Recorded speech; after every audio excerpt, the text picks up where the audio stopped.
आदरणीय स्वामी जी, पूज्य भाई शरद जी, श्रद्धा और स्नेह तथा सम्मान की योग मेरी प्यारी माताओं, बहनों तथा बंधुओं, पूज्य भाई शरद जी ने बहुत अच्छा विषय छेड़ा था। मैं भी सोचता था मैं उसी की चर्चा करूं, पर थोड़ा उत्तरदायित्व भी है ना। जिसको यज्ञ कराया वो कहे मैंने तो इतना पैसा खर्च कर दिया, राम प्रसाद ने कुछ बोला ही नहीं मेरे बारे में तो थोड़ा उनका भी तो ख्याल करना चाहिए। तो बहुत प्यारे मंत्र में ये करता है कि आज उसी यज्ञ की चर्चा आपसे करें, पर जो विषय उन्होंने छेड़ा मैं उसका भी ध्यान रखूंगा और यजमान का भी ध्यान रखूं और तुम्हारा भी ध्यान रखूं। तो क्या हम वैसे ही सुबह से बैठेंगे हम रुंगे में बैठेंगे। तो 3 मंत्र बड़े सुंदर, पर उसमें से मैं अंतिम लेता हूं। कितना प्यारा मंत्र है। यस्य कुर्मो गृहे हवि तम अग्नि वर्धयात्वम।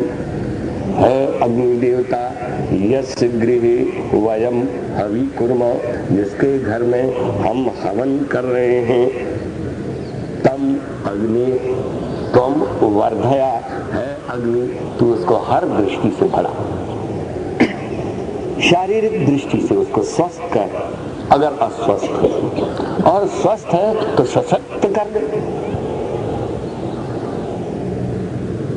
और फिर क्या कहा? तस्मै देवा अधिब्रुवन। इस सभा में जो देवता बैठे हैं वो उसको अधि मने ऊपर बैठ करके ब्रुवन उपदेश दे। वेद का बड़ा सुंदर, देखो यज्ञ का कितना सुंदर क्रम है। ये 3 मंत्र हैं, इसके बैक में 2 मंत्र और हैं, कभी इनकी चर्चा में आपसे कर दूंगा। तो आप कहेंगे क्या निराली चीजें वेद ने हमको बताई। तस्मै देवा अधिब्रुवन, जो इस सभा में देवता बैठे वो आए, अधि मने ऊपर बैठे और हम नीचे बैठेंगे, वो हमको उपदेश दें। अयम च ब्रह्मणस्पति, और जो वेद ज्ञान का अधिपति है वो भी फिर अपना उपदेश देवे। देखो ज्ञानी की भी कीमत की, जिन्होंने अपने जीवन को उत्तम स्वाध्याय करके अपने आप को देवता बनाया है, वो आए और ऊपर बैठे और इनको उपदेश दें। ज्ञानी भी उपदेश दे और जीवन को जिन्होंने उत्तम बनाया है वो भी इसको उपदेश दे। बड़ा सुंदर बनता है। तो किसी ने पूछा यजमान के लिए, तो उन्होंने कहा इसको खूब बढ़ाना, धन से भी बढ़ाओ, स्वास्थ्य से भी बढ़ाओ, यश से भी बढ़ाओ, पद से भी बढ़ाओ, प्रतिष्ठा से भी बढ़ाओ। 6 ढंग से आदमी बढ़ता है। राजायम वर्धते, तो कहते हैं नायम राजा वर्धते शरीरेण क्षीयते, नाम वच्मि यदयम शरीरेण वर्धते अयम यशसा वर्धते। मैं मानता हूं कि ये शरीर से नहीं बढ़ रहा, राजा बूढ़ा हो रहा, पर यश से तो बढ़ रहा है। वृद्धि एक तरह की नहीं होती है। कई बार आदमी भीतर से बढ़ता है, कई बार बाहर से बढ़ता है। तो जीवन के अंदर बढ़ने के अपने अपने तौर तरीके। अब मैं इस विषय को छोड़ करके इनके लिए भगवान से प्रार्थना करता हूं कि इस यज्ञ के बाद ये भीतर और बाहर दोनों तरफ से ऊपर उठे। वेद में एक मंत्र बड़ा सुंदर है, एक ही मंत्र है और वो परमात्मा परक भी है और वो आचार्य परक भी है, गुरु परक भी है और वो गृहस्थ परक भी है। तो तीनों चीजें मिल जाएंगी। पहले आपको अर्थ बताता हूं। प्रयतु ब्रह्मणस्पति। अब मेरी एक चाहना है, क्या है? वेद ज्ञान का अधिपति परमेश्वर मुझे डायरेक्ट मिले। प्रकर्षण हेतु अच्छी तरह से प्राप्त हो। प्रेतु ब्रह्मणस्पति, जो सारे ब्रह्मांड का स्वामी है, वेदवाणी का देने वाला है, वो ब्रह्मणस्पति मुझे डायरेक्ट मिले।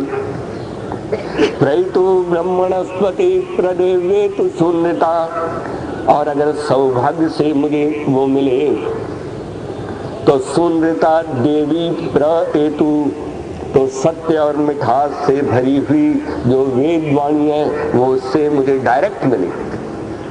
मैं कायकवाचार्य के पास पढ़ने जाऊँ, अब मैं चाहता हूँ जिसकी डायरेक्ट ये वाणी है वो मुझे बोलिए। हमारा एक विद्यार्थी विदेश में गया तो वेनेजुएला में एक माता जी है, उनको हमारा विद्यार्थी पढ़ाता रहा।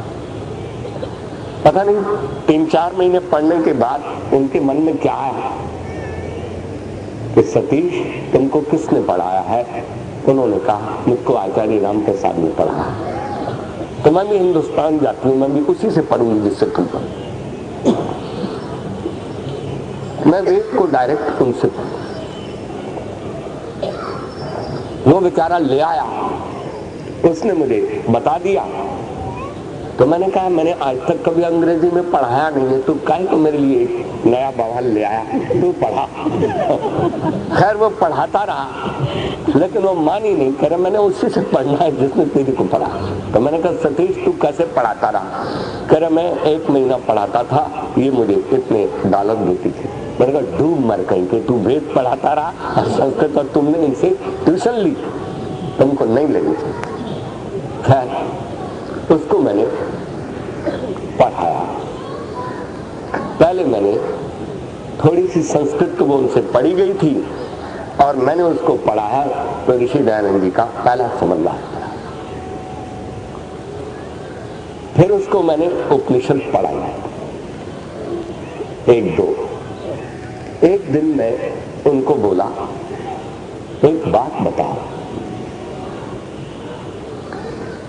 आज तुम इतनी संस्कृत या इतना थोड़ा बहुत वेद जान गई हो कि अगर मैं तुम्हारे सामने मंत्र रखूं सीधा साधा तो तुम खुद अर्थ कर सकती।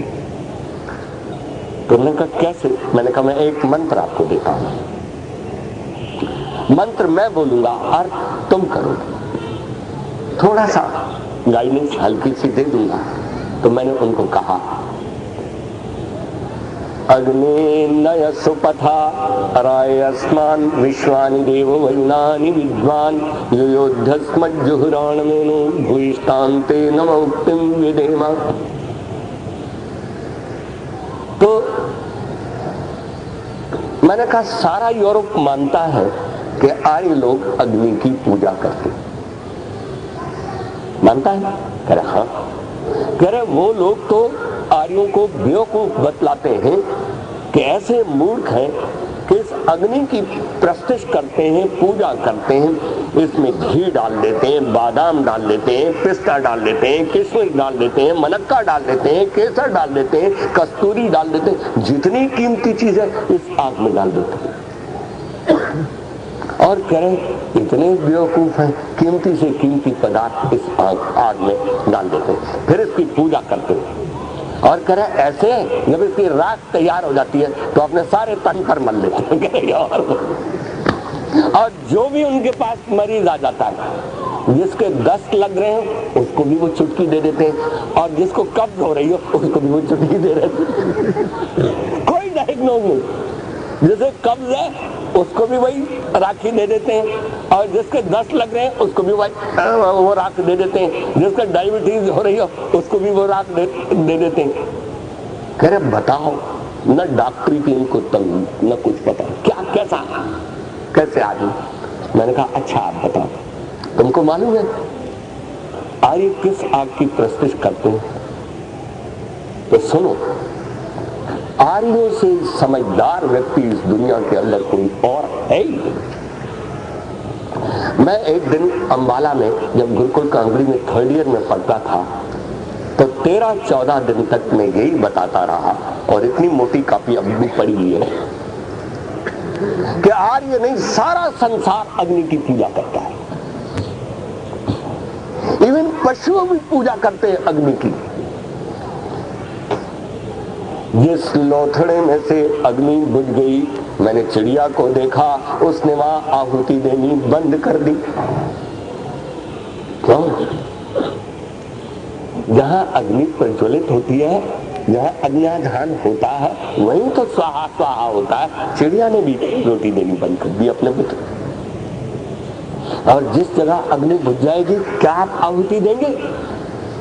मैंने कहा आर्य किस किस अग्नि की पूजा करते हैं, आज आपको टॉप की अग्नि बतलाता हूं। आर्यों का सबसे पहला यज्ञ है ब्रह्म यज्ञ। और ब्रह्म यज्ञ में वो किस अग्नि की पूजा करते हैं, ये मंत्र तुमको बता देगा। अग्नि नय सुपथा। मैंने कहा आर्य प्रार्थना करते हैं अग्नि संबोधन, वोकेटिव केस।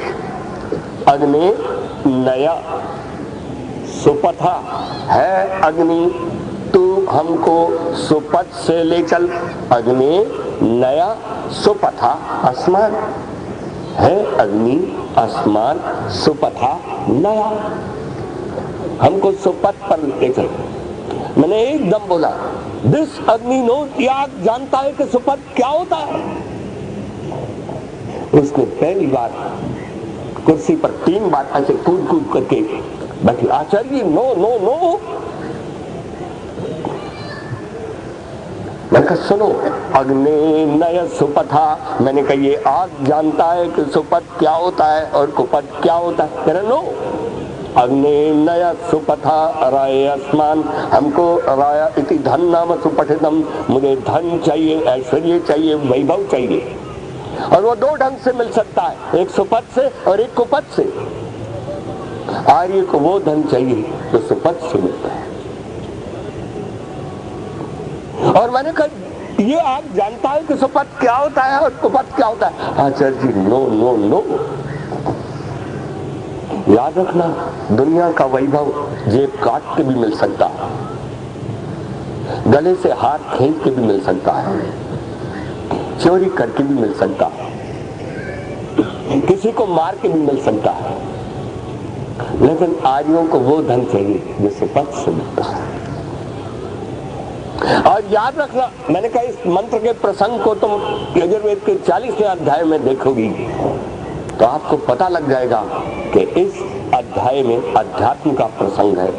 याद रखो, दुनिया का धन, वैभव, संपत्ति सुपथ और कुपथ दोनों से मिलती है, पर अंदर का ऐश्वर्य जो चैन है, करार है, वो केवल सुपथ से मिलती है। और आज मुझे ये धन चाहिए। अग्नि नय सुपथा राय आसमान।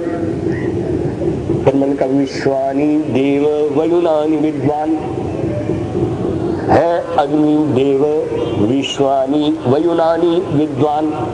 वयुनम वयुने वयुनानि, वयुनम वृत्तियों को बोलते हैं।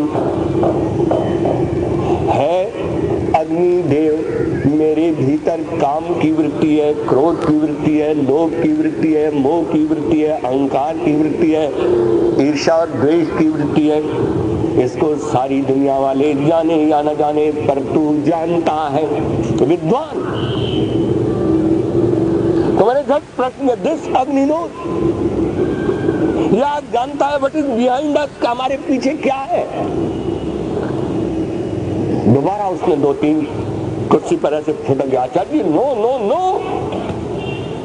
और फिर मैंने कहा युयोधि अस्मद जुहुराण में ना, अस्मद हमसे, एना योयोधि, मेरे पास जो पाप है, जो मेरे आश्रम में पलता है, उसको योयोधि मैंने दूर करो। और वो पाप जो रणम, जिसको कुटिलता से मैं छिपाता हूं, करता भी हूं और दुनिया की आंखों से छिपाता हूं। तो मैंने झट प्रश्न किया, दिस अग्नि नोज व्हाट इज सिन। या आप जानता है कि पाप क्या होता है और पुण्य क्या होता है? कह रहा आचार्य नो नो नो। मैंने कहा ये 3 बाधाएं हैं जो मुझे अपने प्यारे प्रभु के पास नहीं बैठने देती। बताओ वो अग्नि कौन सी है जिसकी आर्य लोग पूजा करते हैं? आपको आश्चर्य होगा, वो 68-69 साल की वो माता जी बोली, आचार्य जी, आई हैव गेन मच, मैंने बहुत कुछ पाया। 2 बार मैंने इंडिया में आके देखा, आज मेरा सारा पैसा वसूल हो गया। अगर मैं यूरोप के विद्वानों की टक्कर मारूं, कोई भी मुझे ऐसा अर्थ नहीं बता सकता। आज मैं इतनी खुश हूं कि मेरा दोनों बार इंडिया में आने पर कितना रुपया खर्च हुआ, सब मेरा वसूल। मेरे पास वो 3 दिन तक नहीं आई। चौथे दिन आई। मैंने कहा, माता जी आप आई नहीं। कह रहे आचार्य जी, तो 3 बजे सुबह उठी। मैं 3 दिन तक सुबह उठ करके खुशी से नाचती रही और मैं समझती रही कि इंडिया इज ग्रेट। आज भी हिंदुस्तान हमको जो दे सकता है वो कोई भी देश नहीं दे सकता। और 3 दिन तक अपने कमरे से बाहर नहीं गई, मैं अंदर रही, जो मेरे पास था वो खाती रही। आज चौथे दिन मैं आपके पास आई। हमको ब्रह्मणस्पति चाहिए। आज ये लोग कितने समझदार थे। मैं आपको अग्नि के स्वरूप बताऊंगा तो आप दंग रह जाएंगे। तो इस पहले अर्थ में कहा, प्रहितो ब्रह्मणस्पति, मुझे ब्रह्मणस्पति चाहिए, जहां से ज्ञान के स्रोत बहते हुए। मैं आज उसको चाहता हूं। प्रहितो ब्रह्मणस्पति प्रदेव्ये तो शून्यता, उसके पास बैठ करके मैं क्या चाहता हूं, शून्यता देवी प्रहेतु, सत्य और मिठास से भरी हुई जो दिव्य वेद वाणी है, मैं आज डायरेक्ट उसे प्राप्त करना चाहता हूं। प्रहितो ब्रह्मणस्पति प्रदेव्ये तो शून्यता, वेद की वाणी में सत्य और मिठास ये दोनों है। आज मैं इसको सिद्ध नहीं करता, मैं आगे बढ़ता हूं। प्रहितो ब्रह्मणस्पति प्रदेव्ये तो शून्यता, अच्छा वीरम नर्यम पंक्तिरादसम देवा यज्ञम नयन्तु न। तीसरी चीज, मुझे प्रभु मिल जाए, प्रभु की वेद वाणी मिल जाए।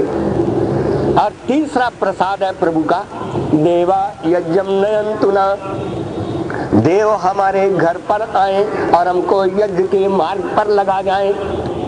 ये यज्ञ कैसा है, अच्छा काम है। वीरम, जिसके घर में यज्ञ होता है, सच्चे दिल से यज्ञ होता है, उसके घर में शत्रु नहीं पनप सकते। वीरयति अमित्रान इति वीरम, यज्ञ का एडजेक्टिव दिया है, जहाँ यज्ञ वीर के रूप में खड़ा होता है। न वहां स्वार्थ पनपता है, न वहां लोभ पनपता है। मैं कितने घरों को देखता हूं, मैंने माँ बाप को रोते हुए देखा। जो व्यक्ति मुझे ले गया उनका दामाद था, 2-3 भजन बोले और मुझे कहा आप भी बोलो। मैंने कहा ये रो क्यों रहे हैं? कह रहे उनका जो बड़ा बेटा है छोटे बेटे को इनकी आंखों के सामने कहता है, मैं जिंदा रहा तो तुम्हें दाने दाने के लिए तरसा के रखता। तो मैंने कहा ये उसको समझाते क्यों नहीं? कह रहे ये समझाए तो इनको भी वो झड़कता।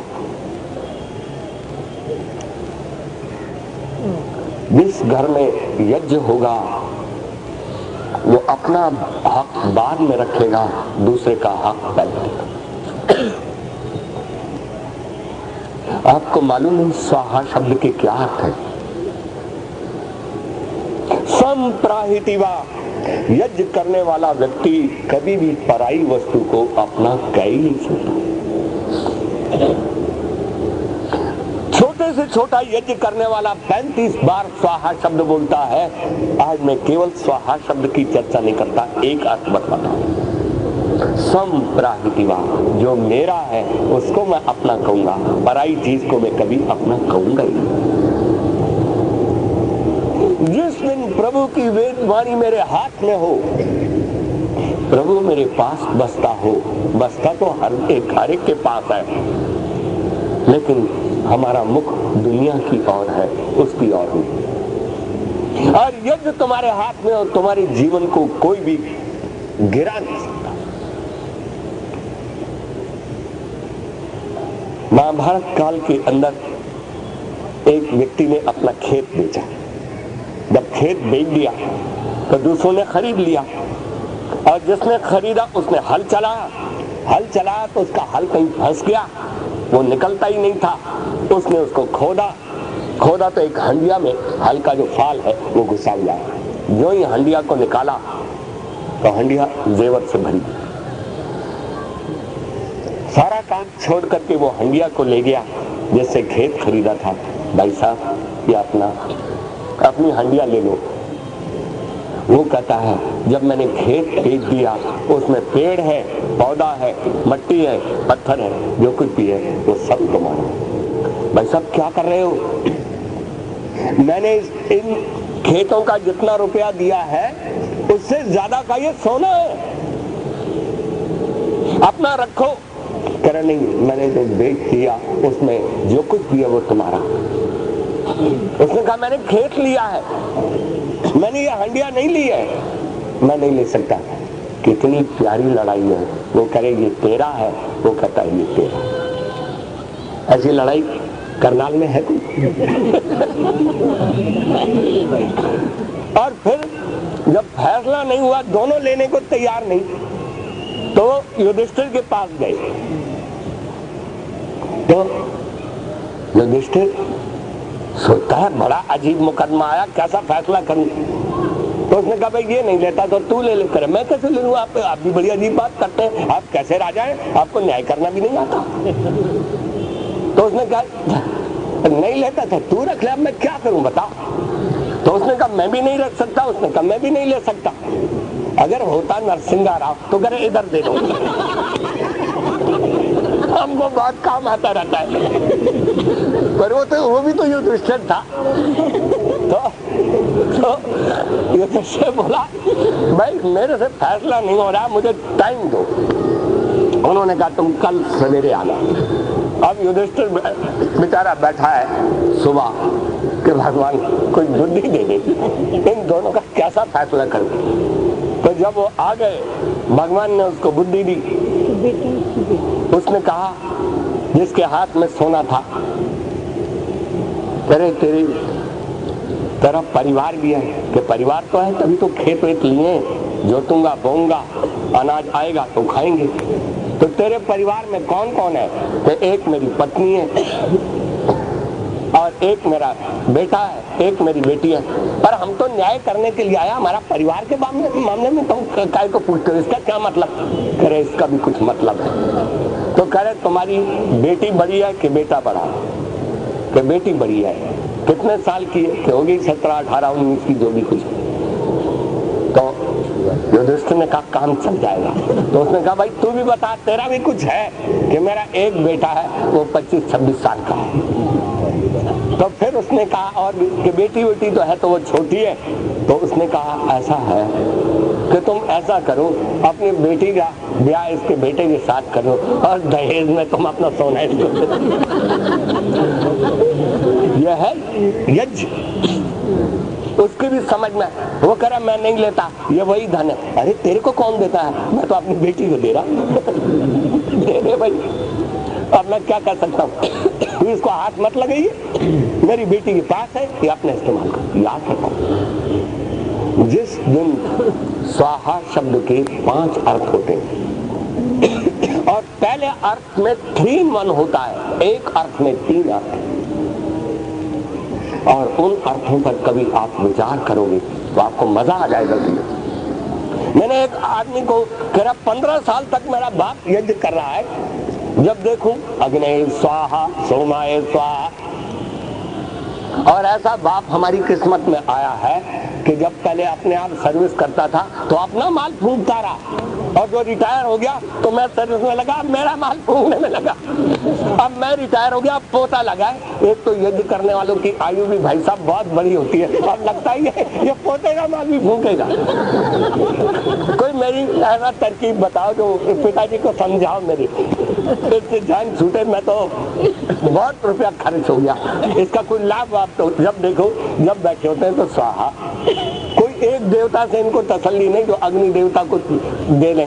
अग्नि को भी देते हैं, बृहस्पति को भी देते हैं, सूर्य को भी, सारे देवताओं का ठेका ले रखा है पिताजी ने। तो कह रहे कोई इनको समझाओ। मैंने कहा हमारा नियम तो यही है, जो हमारे पास आ जाता है हम उसको समझाते हैं, दूसरे को नहीं समझाते। तो कह रहे फिर पिताजी के पास चल पड़ो। हम काहे को जाएं, हमारे पास तो आप आए, हम तो आपको समझाएंगे।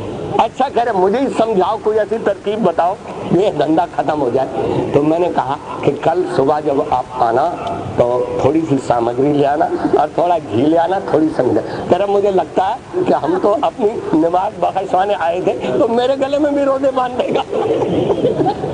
आप हैरान होंगे जब दूसरे दिन आप वो करें कि लाना ही पड़ेगा। जब सारी चीजें लाया तो मैं आपको बतलाऊं, ये सारी चीजें रखी।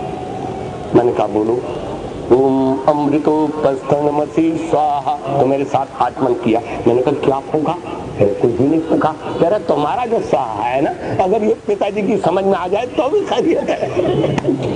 इस स्वाहा से तो कुछ नहीं फूंका। मैंने कहा किसने तुमको अर्थ बताया कि स्वाहा का अर्थ फूंकना है? फिर मैंने कहा ओम अमृता पिधानमसि स्वाहा। कह रहे इससे भी कुछ नहीं फूंका। ओम सत्यम यशा श्रीर्मयी श्री शयताम स्वाहा। 3 आचमन कर लिए और तीनों से कुछ। मैंने कहा किसने तुमको बतलाया कि स्वाहा का अर्थ फूंकना होगा? और उसको केवल 3 अर्थ बतलाए। पहले अर्थ में जो 3 in 1 है, मैंने कहा स्वाहा किसको बोलते? मैंने कहा तुम कहते हो 15 साल तक कोई लाभ नहीं हुआ, अगर शाम तक तुमको लाभ नहीं हुआ तो इतना तो मेरे पास होगा, तेरे बाप ने जितना खर्च किया उतना तो मैं दे ही दूंगा, बाकी देखी जाएगी। तो मैंने कहा जब 3 सुआहितिवा जो यज्ञ करता है तो कम से कम 35 बार स्वाहा बोलता है। और वो कहता है प्रभु आज दिन भर जो भी कुछ मैं बोलूंगा अच्छा ही अच्छा बोलूंगा, बुरा बिल्कुल भी नहीं बोलूंगा। मैंने कहा शाम तक तेरी पत्नी से तेरी लड़ाई होगी? कहना। मैंने कहा पिताजी से होगी? करना। मैंने कहा बेटे से होगी? करना। तो क्या ये कम लाभ है क्या? और मैंने कहा सुनो, फिर कहते हैं सुखमयम आहितिवा। पहले अर्थ में दूसरा अर्थ है मैं ऐसा बोलूंगा कि बोलते हुए मुझे सुख मिलेगा और सुनते हुए तुम्हें सुख मिलेगा। ये पहले अर्थ में दूसरा, और फिर पहले अर्थ में तीसरा सुखमयानी खानी। मैं ऐसा बोलूंगा कि बोलने के बाद तेरी आकृति विकृत नहीं होगी, आंखें लाल नहीं होगी, मुट्ठी तनेगी नहीं। बोलते हुए मेरी आंखें लाल नहीं होंगी और मेरे में गुस्सा नहीं होगा, और सुनने के बाद तेरी मुट्ठी तनेगी नहीं और आंखें लाल नहीं होंगी। इसको श्री कृष्ण जी ने अपने शब्दों में कहा अनुद्वेगकरम वाक्यम सत्यम प्रिय हितम चेयत। मैं ऐसा बोलूंगा जिसमें कोई उद्वेग नहीं होगा, गुस्सा नहीं होगा, आंखें लाल नहीं होंगी और सुनने के बाद तुम्हारा मुक्का नहीं तनेगा। तो बोलो। मैंने कहा लाभ होगा कि नहीं? कह रहे भाई सब बहुत लाभ होगा। एक अर्थ और बताओ। मैंने कहा बोलो यज्ञ से लाभ है कि नहीं? कह रहे बहुत लाभ है। आज से बाद मैंने इस यज्ञ के प्रति बड़े अक्षर बोले, समिधाओं को लकड़ी बोला और अग्नि में ज्वलित करने को मैंने फूंकना बोला। आज से बाद मैं कभी ऐसे शब्द नहीं। और कल से मैं भी पिताजी बैठे होंगे, एक तरफ मैं भी बैठ जाऊंगा ओम अग्नि स्वाहा ओम सोमाय स्वाहा। आज तक उसको मुझ पर इतनी श्रद्धा है। जब हमारा विवाह होने लगा ना, कह रहे वो हमको बुलाए ना बुलाए, हम तो आगे भंगड़ा नाच नाचते हुए चले जाएंगे। याद रखो ये इसका उर्ला अर्थ है। ये जो तुम्हारे अंदर स्वार्थ को पनपने नहीं देगा। और जब तुम्हारे लौकिक व्यवहार होंगे ना तो वो कैसे होंगे? एक बाप ने कहा बेटा अब मुझे भी सत्संग का मजा लूटने दे, 60 साल तक तुम्हारी सेवा हो गई, अब ऐसा कर मुझे छुट्टी दे दे। तो पिताजी काय को बांटते हो? आप है ना, बड़ा पेड़ होता है, हमको 2 आम खाने हुए, हमने 2 खा लिए, भाई साहब को 5 खाने 5 खा लिए, छोटे को 1 आम खाना खा लियो, किसी के दिल में फर्क नहीं। मुझे 5 की जरूरत हुई, मैं 5 रुपए ले गया, बड़े भाई साहब को 50 की जरूरत हुई, 50 ले गए, छोटे को 2 रुपए जरूरत है 2। लेकिन जब आप बांटेंगे तो 200 उधर रखेंगे तो मैं कहूँगा 200 इधर रख दे, इधर रख दे। मत बांटो। उसने कहा देखो मैंने तुमसे ये नहीं पूछा है, तू मेरा धार्मिक बेटा है, बोलो कैसे बांटू। कहे क्या प्रॉब्लम है? कहे देखो, बोल बेटा, पलंग 2 भाई 3 कैसे बांटू? कहे 2:30 बजे का मैं जगा हुआ हूं, मेरी ये प्रॉब्लम नहीं सुनी। मेरे पिताजी बस इतनी सी बात है, 1 मिनट का सवाल। कह रहे एक पलंग बड़े भाई साहब को दे। कह रहे दूसरा ये खुद मांगेगा तो तीसरा लड़ेगा। तो कह रहे दूसरा किसको दे? तो छोटे को दे। कह रहे बेटा, जिस प्रॉब्लम ने मुझे सारी रात परेशान कर दिया तुमने चुटकियों में उड़ा दिया। बहुत प्यार किया। बेटा, ये प्रॉब्लम तो तूने हल कर दी क्योंकि तू त्यागी है, तपस्वी। तुम अपनी संपत्ति को क्या स्वार्थ से देखोगे? तुम पराई संपत्ति को भी ललचाई दृष्टि से नहीं देखते। लेकिन एक प्रॉब्लम और है, पुरानी मशीन है तो पुरानी, और सिंगर की मशीन है भाई 3, बोलो उसको कैसे बांटो? करेंगे। पहला प्रश्न तो 1 मिनट में हल हुआ, ये तो आधे मिनट में हल हो जाता है। करे ये किसको दे दूं? करे बड़े भाई साहब को दे दूं। करे मैं जानता हूं तू त्यागी है, तपस्वी है, लेकिन बड़ा छोटा तेरा जो भाई है वो लड़ेगा, शोर मचाएगा, मकान को सिर पर उठा लेगा और आस पास के सुनेंगे, मुझे भी कोसेंगे। ये नहीं होगा। उसने कहा पिताजी मेरा भाई नहीं लड़ेगा। कह रहा लड़ेगा, मैं उसको जानता हूं। कह रहे वो बिल्कुल भी नहीं लड़ेगा। कह रहे कैसे नहीं लड़ेगा? कह रहे सुनो, मैं उनके कानों में एक मंत्र फूंकूंगा। कह रहे क्या मंत्र फूंकेगा? वो जरा पहले मेरे को भी बतला दो। कह रहे मैं उसको कहूंगा पिताजी जो देते चले जाएं चुपचाप लेते चले जाना, और जितना घाटा हुआ उसका डबल मेरे से लेते चले जाना। बोलो पिताजी वो लड़ेगा? कह रहे नहीं लड़ेगा। और उसने एकदम बच्चे को दिल से लगा लिया। बेटा ये पाठ तुमको किसने सिखाया? ये पाठ तो तेरा बाप भी तुझको नहीं बता सकता, तेरी यूनिवर्सिटी और तेरा कॉलेज और तेरा स्कूल के अध्यापक भी तुमको नहीं बता सकते। ये तुमने कहां से सीखा है? तो उसने कहा पिताजी आप कभी बचपन में मुझे उंगली पकड़ करके आज समाज में ले जाते थे, तो वहां एक विद्वान था। उस विद्वान ने एक श्लोक बोला था। तो श्लोक को तब तो मेरी समझ में संस्कृत नहीं आती थी, तो मैं चला गया कि इसको लिख दो और अपने साइन भी कर दो। अब 10वीं में थोड़ी थोड़ी संस्कृत भी पढ़ ली थी, तो अब मेरी समझ में आता है उस श्लोक की कृपा है, और आप मुझे सत्संग में ले गए थे तो उसका प्रताप है। तो उसमें क्या लिखा है? कह रहे जल्दी लाओ उस श्लोक मुझे। तो उसने कहा उत्तमम स्वार्जितम वित्तम। पिताजी इस श्लोक में बतलाया है कि दुनिया में फर्स्ट क्लास कमाई कौन सी है, जो अपने हाथों से कमाया जाए। उत्तमम स्वार्जितम वित्तम मध्यमम पितुर्जितम। और दूसरे नंबर की कमाई कौन सी है, जो बाप कमाए और बेटा खाए। ये नंबर 2 की कमाई। आज का नंबर 2 वाला पैसा तो और है। उस समय नंबर 2 का भी स्टैंडर्ड गिर गया। उस समय नंबर 2 का वो था कि बाप कमाए और बेटा खाए। कनिष्ठम भ्रातृवित्तम चा, छोटा भाई कमाए और बड़ा बैठ के खाए, ये 3rd क्लास कमाई।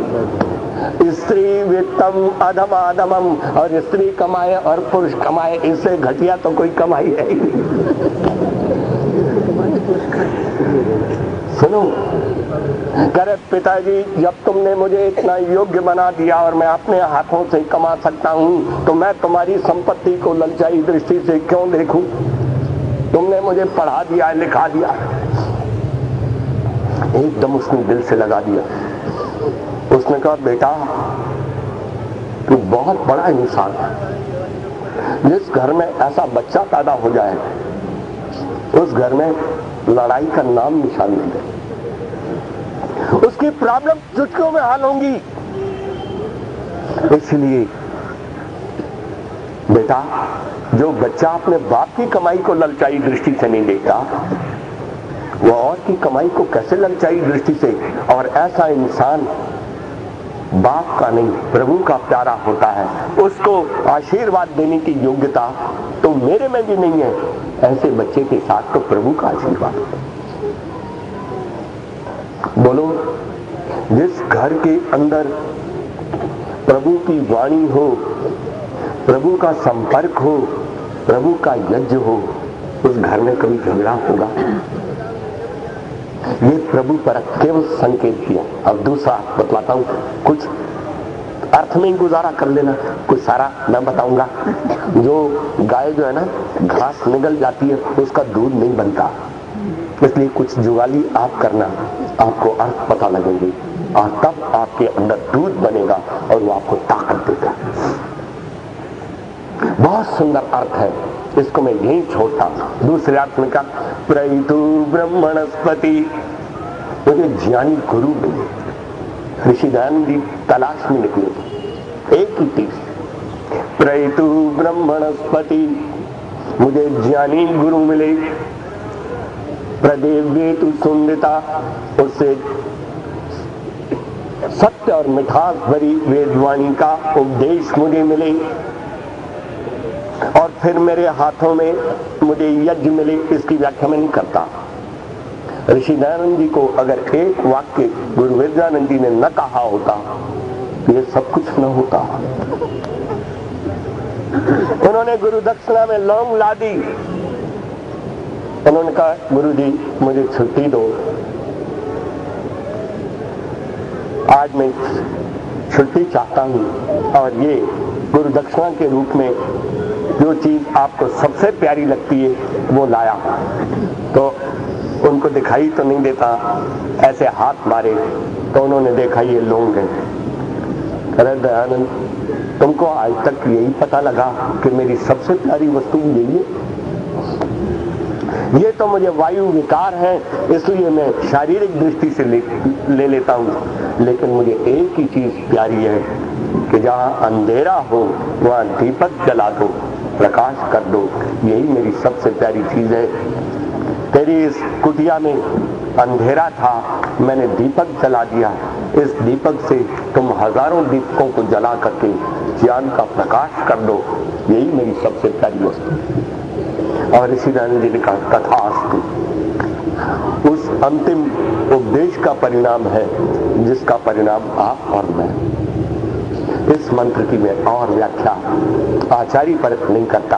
आओ जरा अंतिम पड़ाव पर आते। भीष्म जी ने यज्ञ किया, और अगर पत्नी साथ न देती तो क्या ये यज्ञ कर लेते? इस वेद मंत्र में बड़ा सुंदर कहा। लौकिक दृष्टि से जब एक कन्या युवावस्था को प्राप्त होती है तो वो भगवान से क्या चाहती है? एक बेटी को कहा, बेटी हम तुम्हारा विवाह करना चाहते हैं, तुम कैसा वर चाहती? तो आजकल का कवि लिखता है, कन्या वरयते रूपम, जिससे मेरा विवाह हो वो सुंदर होना चाहिए। ऐसे एक युवक गुरुकुल कांगड़ी में था, तो उसको किसी ने पूछा कि तुम विवाह करना चाहते हो? कि चाहता हूं।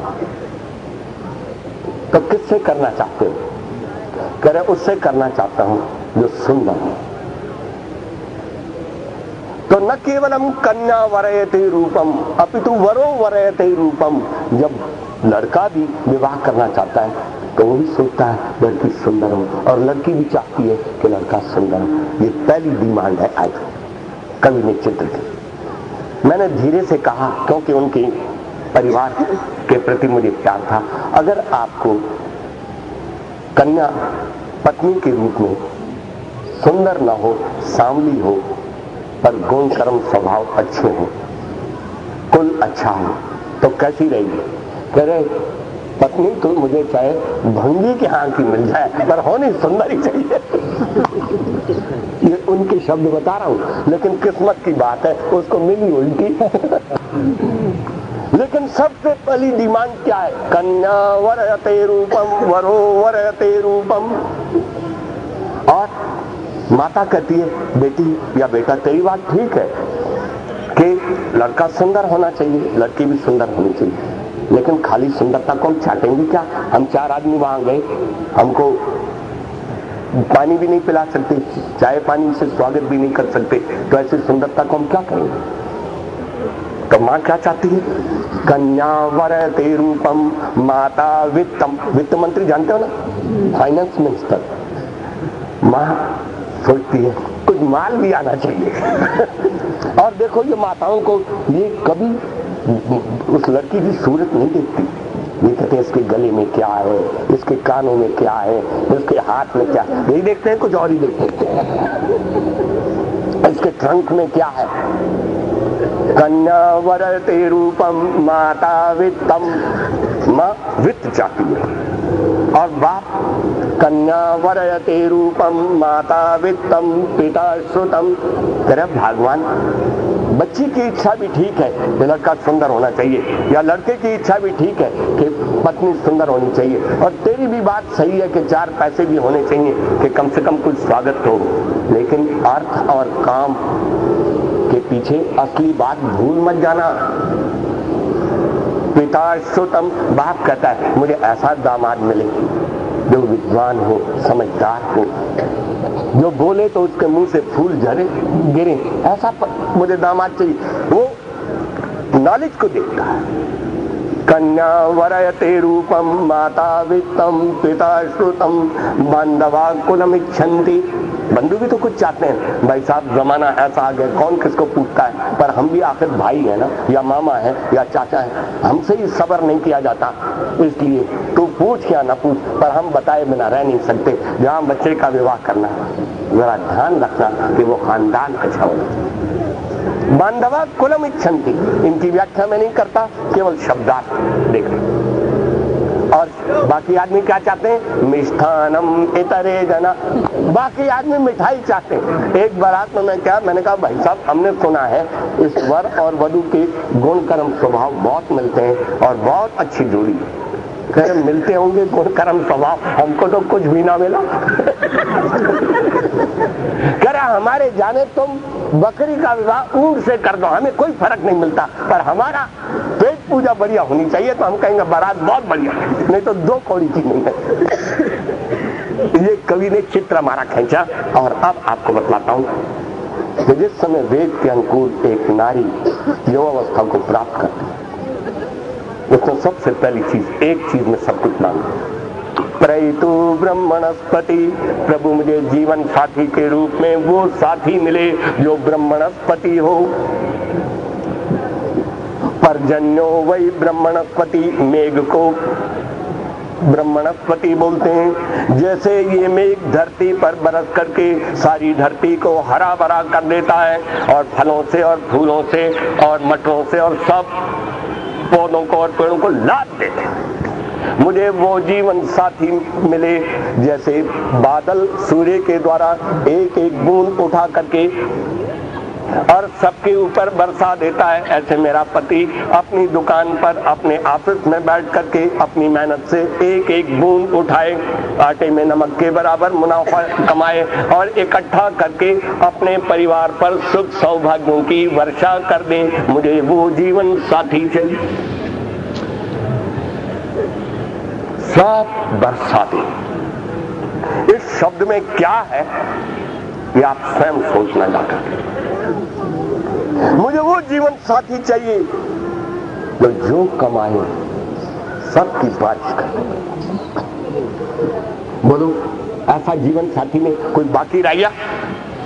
एक आदमी को एक पति मिला, उसकी तनख्वाह बढ़ गई तो एक मिठाई का डिब्बा ले आया, तो मुझे भी साथ ले गया। उसने कहा चलो भाई साहब आज हमारे घर आज चलते हैं भाई। मैंने कहा ये मिठाई किस लिए करे, घर में बताऊंगा। जब घर पत्नी को डिब्बा दिया तो उसने कहा आज बड़ी खुशी का दिन है, इसको बांटो। करे क्या खुशी का दिन है? अरे भगवान अपनी पे बढ़ गई है। अच्छा तो मैं जरूर बांटूंगी। तेरे पड़ोसियों को भी बांट, तू भी खा, मुझे भी खिला और इन राम प्रसाद को भी खिला। है हमने मिठाई खाई। मैंने कहा भाई साहब आपका वेतन कब से बढ़ा है? कह रहे वैसे खबर तो आ जाइए, पर चूंकि मुझे गुरुकुल कांगड़ी का एक्सपीरियंस था कि 89 में जो कुछ मिला है वो 86 में लागू हुआ है, तो मैंने कहा 3 साल का जो एरियर है वो तो बहन जी को बताया नहीं। वो कह रहे भाई साहब चुप रहो, अगर सारा बता दूंगा तो ये ले लेगी, फिर मेरे पल्ले क्या रहेगा, और अपने जो खर्चे प्राइवेट होते हैं वो कहाँ से निकलेंगे। और उसकी कहानी आपको बतला दूं, उन प्राइवेट खर्चों को निकालने के कारण से दोनों रिटायर हो गए, न एक मकान बना सके, न एक फ्लैट ले सके, न जमीन का टुकड़ा ले सके। क्यों? कि वो पीते रहे या जुआ खेलते। जो पति अपनी नारी से अपने को छिपाता है वो कभी साफ नहीं कर सकता।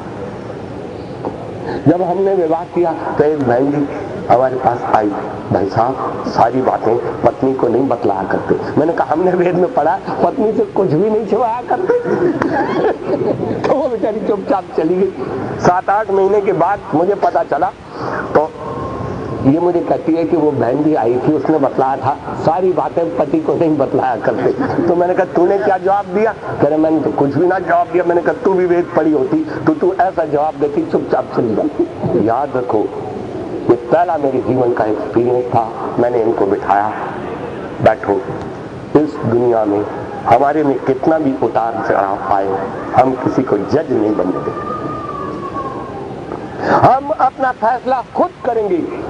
जिस गृहस्थ में पति और पत्नी स्वयं जज बन करके अपने उतार चढ़ाव का फैसला करते हैं, दुनिया के अंदर किसी माई के लाल की ताकत नहीं जो उसके घर को तोड़ के रख सके। प्रयतु ब्रह्मणस्पति, इस शब्द की व्याख्या मैं अधिक नहीं करता, आप स्वयं। प्रयतु ब्रह्मणस्पति, मुझे ऐसा जीवन साथी मिले, और क्या मिले मुझे? सुंदरता देवी प्रयतु। अब पति क्या चाहता है? मुझे जीवन साथन कैसी मिली? सुंदरता, जिसकी वाणी में सत्य भी हो और मिठास। ये दो बातें। एक नारी सच पसंद करती है, पति झूठ बोलता है। जम्मू में पति को छोड़ करके दिल्ली आ गई दोनों बच्चों को लेकर के कि मेरा ऐसे पति के साथ गुजारा नहीं हो सकता। मैंने कहा क्या बात है, वो झूठ बोलते हैं तो तुमको तो लाभ ही होता है। नहीं भाई साहब, वो झूठ बोल के माफी भी मांगते हैं, पर मैं देखती हूँ तो झूठ में एक नया झूठ छुपा हुआ होता है। उसने उसको छोड़ दिया। याद रखो, जो पति अपनी पत्नी को धोखा देता है अपने घर को कभी पवित्र नहीं रख सकता, और जो पत्नी अपने पति को धोखा देती है उनका घर कहीं न कहीं पर ऐसे छेद होंगे जो बर्बाद होने के रास्ते खुले। मुझे वो जीवन साथी चाहिए जिसकी वाणी में भी मिठास हो और जिसके दिल में भी धोखा न हो। मुझे वो जीवन साथी चाहिए।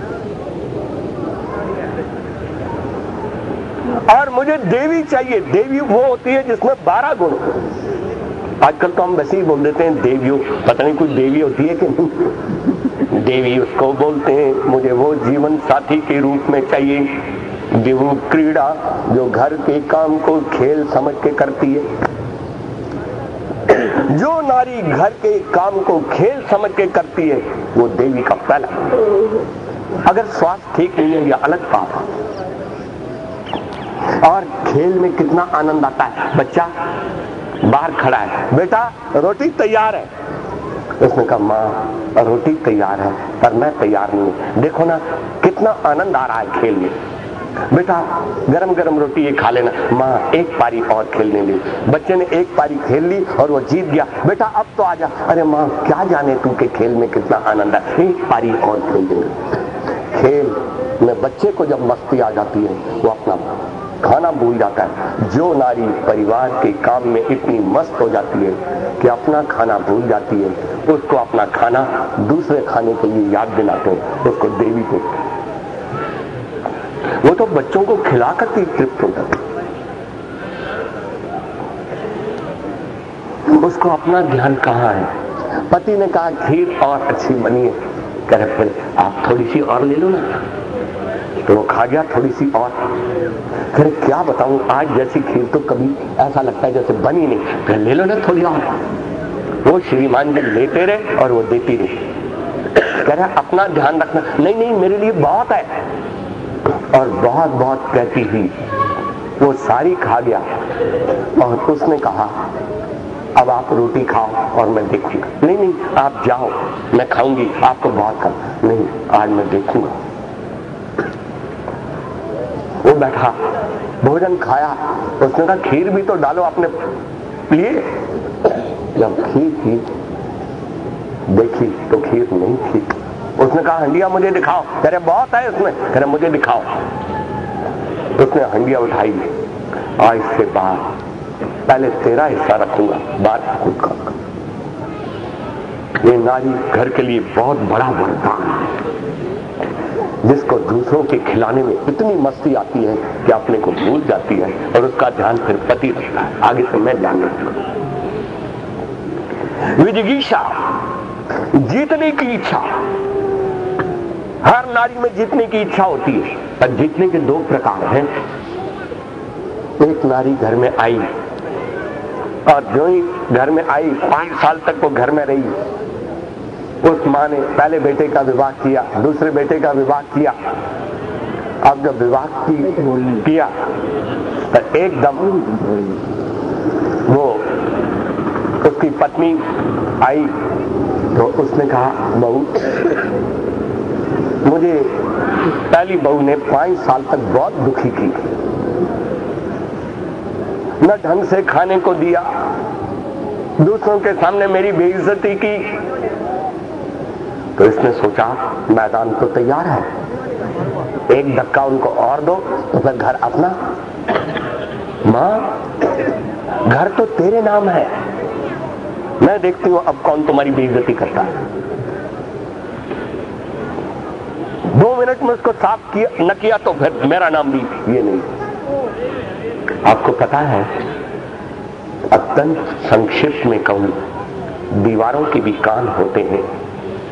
बड़ी बहू ने जब ये बात सुनी, उसने पति को कहा कि पति देव दूसरा फ्लैट ले लो या किराए पर चलते हैं। उसने कहा क्या बात है, मेरे बाप नहीं है, बाप बनकर के मैंने छोटे भाई का विवाह किया है, हमारे में कोई लड़ाई थोड़ी है जो मैं छोड़ के चल जाऊं। तो पत्नी बोलती है कुछ जरूरी है कि लड़के अलग होना। कहे सुनो पति देव, मैं उस समय की इंतजार नहीं करना चाहती कि जब वो आपको धक्का मारे और मां उनके साथ हो, हम जाएं, वो दिन अच्छा नहीं होगा, हम खुद यहां से चलते। कह रहे क्यों? कह रहे बस अकलमंद को इशारा ही काफी होता है, आपने जो कर लिया बहुत ठीक है। एक वो है जो अपने लिए मैदान साफ देखता है। उस मां ने 25 मिनट निंदा की और वो कहती है मैंने भी उनके बारे में बहुत सुना था कि आपको बहुत तंग किया, दुखी किया। तो अब हम 2 हो गए, कौन हमको छेड़ सकता है? छोड़ो इस कहानी को यहां, लेकिन एक दूसरी कहानी सुनो कि एक घर में जब दूसरी बहू आई और दूसरी बहू आकर के उसकी सास ने उसके सामने कहा बहू मुझे पहली बहू ने बहुत दुखी किया, न ढंग से खाना, न ढंग से पिलाना, मेरे कपड़े पड़े रहे, मैं बीमार हूं तो भी अपने धोऊं, आदि आदि जो भी कुछ कह दिया। वो सुनती रही और 20-25 मिनट तक निंदा सुनती रही। इसका नाम देवी था। ये अपने को बढ़ाना चाहती थी लेकिन दूसरे को काट के नहीं, अपनी लाइन को आगे बढ़ा कर। उसने कहा मां तुम्हारे कितने बच्चे हैं? कि मेरे 4 बच्चे हैं, 2 मेरी बेटियां हैं, उनका वो कहां ब्याही हुए हैं कि वहां, और अभी तो तुम्हारी शादी में ये आई हुई है, एक वो बड़ी बेटी है, दूसरी भी इन भाइयों से तो बड़ी है। तो मां इन 5 सालों के बीच में आपका स्वास्थ्य तो अच्छा रहा? कह रहे नहीं बहू, बुढ़ापे का शरीर है, कभी म्यादी बुखार हो गया, टाइफाइड हो गया, कभी और कुछ तकलीफ हो गई, आदि आदि। तो फिर मां ये आपकी बेटियां मायके में आकर के आपकी सेवा करती होंगी। अरे बहू, इन बेचारियों के पास कहाँ फुर्सत, बड़ी मुश्किल से तुम्हारी शादी के लिए 2-2 दिन के लिए आई हैं, इन बेचारों को फुर्सत कहाँ है जो ये आए। तो माँ, फिर आप के कपड़े कोई धोबी धोता होगा। कह रहे धोबी, हम इतने मालदार थोड़ी हैं जो हम धोबी से धुलवाएं और प्रेस करवाएं। तो माँ, फिर तुम अपने कपड़े खुद ही धो लेती होगी। अरे मैं तो 2-2.5 महीने तक टाइफाइड से गिरी रही, तो मैं कहां से धो लूंगी। तो माँ, फिर तुम्हारे कपड़े कौन धोता था। अरे यही बहू बेचारी थी जो मेरे कपड़े धोया करती थी। अरे बहू, मैं तुमको क्या कहूं, एक बार जब मैं बीमार हो गई, मेरे होश हवास उड़ गए, मैंने 12-12 1-1 बजे तक इस बहू को देखा जो मेरा सिर दबा रही है, रोटी को नरम करके मेरे मुंह में दे रही है, अपने गोडे पर मेरा सिर रख करके कह रहे दवाई तो तुम्हारा बेटा ले आता होगा। अरे बेटा तो सुबह सवेरे 7 बजे निकल जाता है, ये पहले उनके लिए खाना बनाती है, बच्चों को विदा करती है, फिर मेरे लिए डॉक्टर के पास जाती है, फिर मेरी दवाई लाती है, फिर मेरे को दवाई खिला देती है। दवाई खिलाने के बाद मुझे कोई चाय का प्याला या दूध का प्याला दिया, उसके बाद बेचारी अपने आप खाती है। जब 2-4 ऐसी घटनाएं उससे कहलवा ली, करे अम्मा मुझे डर लगता है, जो सेवाएं तुम्हारी इन्होंने की। अरे क्या क्या बताऊं बहू, 2 बार तो मेरा मल मूत्र निकल गया कपड़ों में, मुझे अपने कपड़ों से खुद बदबू आई, और इस बेचारी ने वो गंदे कपड़े मेरे धोए। मैं क्या क्या बातें बतलाऊं इन 5 सालों में। अम्मा मुझे डर लगता है, जिस घर में ऐसी बहू है जिसने तुम्हारी इतनी सेवा की, मुझे भी भगवान प्रेरणा दे कि मैं इससे प्रेरणा लेकर के तुम्हारी कुछ सेवा कर सकूंगी, तो मैं अपना अहोभाग भी मानूंगी। ये आपको घटना नहीं बता रहा हूं, दीवारों के भी कान होते हैं। उसकी जेठानी आ रही है और पीछे उसका पति है। उन्होंने दीवार से ये बात सुनी और उन्होंने एकदम आकर के अपनी छोटी देवरानी को दिल से लगा लिया, और उसका पति पीछे खड़ा है। 2 ही दिनों में सब कुछ पता लग गया, और उसने बोल दिया आज हमारे घर में देवी आई है। जिस घर में देवी आ गई, आज वो हमको भी गाइड करेगी और हमारा घर स्वर्ग बन गया। ये कौन बोल रहा है? उसका जेठ। याद रखना, कभी भी दूसरे को काट करके आगे बढ़ने की कोशिश मत करना। तुम अपने को इतना उठा डालो कि तुम्हारा शत्रु ही तुमको दुआएं देने लगे। सारे लोग बीरबल की निंदा करते थे, इस काफिर को अकबर बादशाह ने उठा रखा है, इसमें है क्या? बेवकूफ है, बैठने की तमीज इनको नहीं, बोलने की तमीज इनको नहीं, जहां बादशाह बोलता है बीच में ही बोल पड़ता है, और सिर पर उठा रखा है इस काफिर को। तो अकबर ने सोचा ये मानेंगे नहीं, ऐसे एक दिन इनको दिखाना होगा। तो अकबर ने एक ब्लैक बोर्ड पर अपने नवरत्नों को बुला करके सब उनको बुलाया और सबको बैठा दिया। एक बोर्ड के ऊपर एक लाइन हिंदी, कह रहे इस मेरी लाइन को छोटी करके दिखाओ। तो अब्दुल फजल आया, दूसरा आया, तीसरा आया, एकदम दस्तर उठा करके उस लाइन को बुझाने लगे। खबरदार जो मेरी लाइन को बुझाया। साहब नहीं बुझाते तो नहीं बुझाता, ले दस्तर रख दिया और चाक उठा ली। खबरदार जो मेरी लाइन को काटा तो कह काटने आप नहीं देते, बुझाने आप नहीं देते, तो गन्ना जब कटेगा नहीं तो छोटा कटेगा, और बुझाने भी आप नहीं देते, भला कैसे? करे हट जा पीछे। साहब को बुला लिया, करे बीरबल तेरी अकल में भी कोई आता है? अभी साहब इसको क्या रखा है? और बीरबल ने भी चाक उठा ली। खबरदार जो मेरी लाइन को, करे बस यही तो आप में कमी है कि आप बीच में बोल पड़ते हैं, जरा बैठो आराम से। तो बीरबल ने वहां एक लंबी लाइन खींची और एक तरफ से अब्दुल फजल, वो बादशाह की लाइन लंबी है या मेरी? कह रहे बीरबल तेरी लाइन लंबी है। ऐसे एक एक करके सबको कह रहे बादशाह याद रख, दुश्मन भी जिसको बड़ा कहे उसको कौन छोटा करे। याद रखो, सबसे वैर भाइयों में होता है, एक जगह रहते हैं। और जिस बड़े जेठ ने ये शब्द बोल दिए कि अब हमारे घर में देवी आ गई, इस घर को डाउन करने वाला दुनिया में कोई नहीं पाया। बाकी शब्दार्थ में गुजारा कर लेना।